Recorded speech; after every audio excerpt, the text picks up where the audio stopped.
Hi, it's Dizon, and I'm happy to join you here to give you an update on gynecologic oncology for OncoAlert.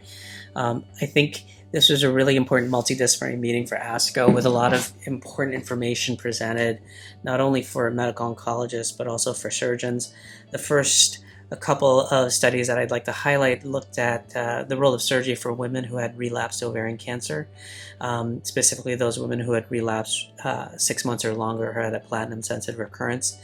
Two phase 3 clinical trials, one out of Europe and one out of China, both of which showed an overall survival advantage, which was different from the US clinical trial GOG-213.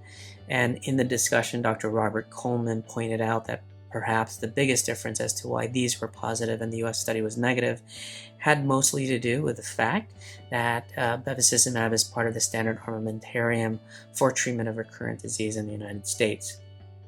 There are also several trials looking at the role of PARP inhibitors in ovarian cancer. One of them was the relapse ovarian cancer clinical trial SOLO2, which looked at olaparib versus placebo and showed an overall survival advantage in this context of recurrent disease.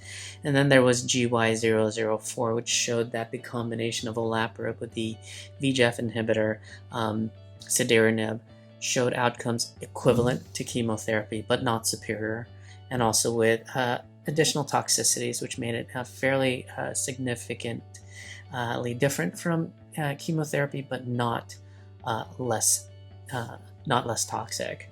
And finally, there was a Trophimune study, which looked at gestational trophoblastic tumors and showed that in a group of 15 patients that avelumab had significant activity in women who had relapsed despite chemotherapy. So there's a quick synopsis of some studies presented at ASCO. Happy to reach out. Please reach out to me if any additional questions come up. Thanks.